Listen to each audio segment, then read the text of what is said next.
जय जय श्री राधे। जय श्री कृष्ण। ओम श्री पितृदेवाय नमः। प्रिय भक्तों, आज हम आपके लिए लेकर आए हैं पितर पक्ष के दौरान श्रवण की जाने वाली अत्यंत ही कल्याणकारी और अति पावन कथा। इस कथा को श्रवण करने मात्र से पितृदेवों का आशीष प्राप्त होता है और घर परिवार में सदैव खुशहाली बनी रहती है। बिगड़े कार्य बनने लगते हैं, क्योंकि पितरों का आशीर्वाद यदि आपको प्राप्त हो जाता है तो सभी देवी देवताओं की कृपा आपके ऊपर बरसने लगती है, जिसके फलस्वरूप आपके जीवन से सभी प्रकार के कष्टों का, संकटों का, विपत्तियों का और सभी प्रकार के दुखों का अंत हो जाता है और आपके जीवन में सुख समृद्धि की बहार आ जाती है। जीवन खुशियों से भर जाता है। तो आइए श्रद्धा और भक्ति के साथ में पितरपक्ष की यह पावन कथा श्रवण कर लेते हैं। पितरपक्ष की पौराणिक कथा के अनुसार जोगे तथा भोगे दो भाई थे। दोनों अलग अलग रहते थे। जोगे धनी था और भोगे अति निर्धन था। दोनों में परस्पर बड़ा ही प्रेम था। जोगे की पत्नी को धन का अभिमान था, किंतु भोगे की पत्नी बड़ी ही सरल हृदय वाली थी। पितरपक्ष आने पर जोगे की पत्नी ने उससे पितरों का श्राद्ध करने के लिए कहा, तो जोगे इसे व्यर्थ का कार्य समझ करके टालने की चेष्टा करने लगा। किंतु उसकी पत्नी समझती थी कि यदि ऐसा नहीं करेंगे तो लोग बातें बनाएंगे। फिर उसे अपने मायके वालों को दावत पर बुलाने और अपनी शान दिखाने का यह उचित अवसर लगा। अतः वह बोली, आप शायद मेरी परेशानी की वजह से ऐसा कह रहे हैं, किंतु इसमें मुझे कोई परेशानी नहीं होगी। मैं भोगे की पत्नी को बुला लूँगी। दोनों मिलजुल करके सारा काम कर लेंगे, भोजन इत्यादि बना लेंगे। फिर उसने जोगे को अपने पीहर न्योता देने के लिए भेज दिया। दूसरे दिन उसके बुलाने पर भोगे की पत्नी सुबह सवेरे आकर के काम में जुट गई। उसने रसोई तैयार की, अनेक पकवान बनाए, फिर सभी काम निपटा करके अपने घर आ गई। आखिर उसे भी तो पितरों का श्राद्ध तर्पण करना था। इस अवसर पर ना जोगे की पत्नी ने उसे रोका, ना वह रुकी। शीघ्र ही दोपहर हो गई। पितर भूमि पर उतरे। जोगे भोगे के पितर पहले जोगे के यहाँ गए तो क्या देखते हैं कि उसके ससुराल वाले वहाँ भोजन पर जुटे हुए हैं और भोजन कर रहे हैं। पितरों की कोई खबर भी नहीं है। निराश होकर के वे भोगे के यहाँ पर गए।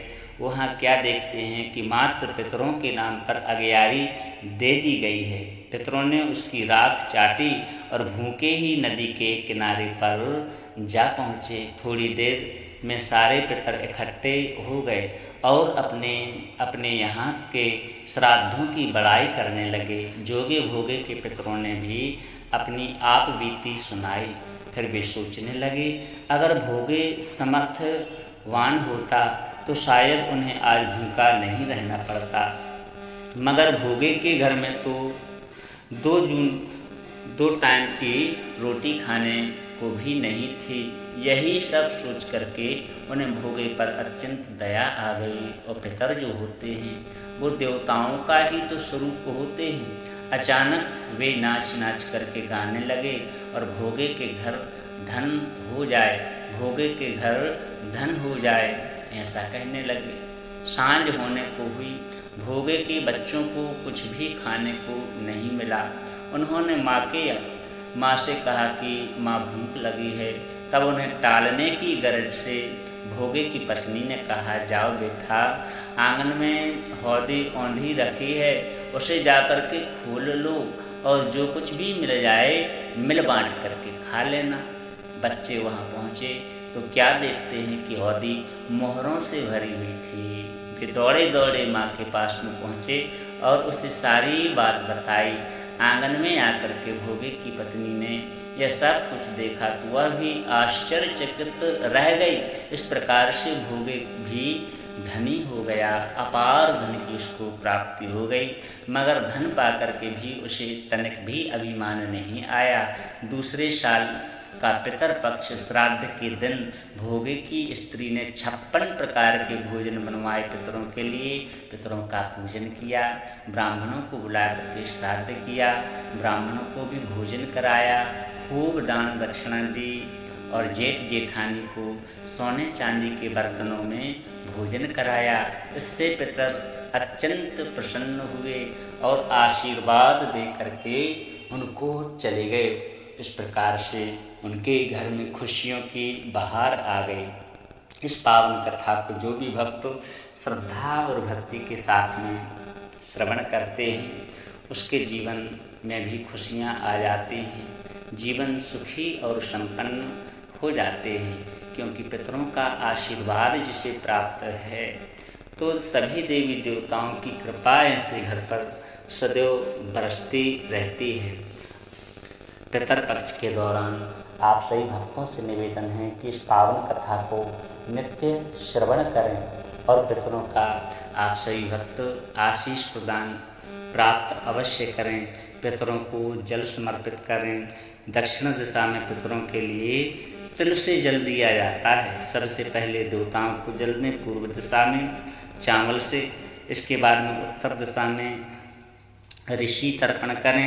ऋषि तर्पण के बाद में दक्षिण दिशा में मुख करके तिल से पितरों का तर्पण करें। इसके लिए हम बहुत ही जल्दी एक नया वीडियो बनाएंगे कि तर्पण कैसे किया जाता है।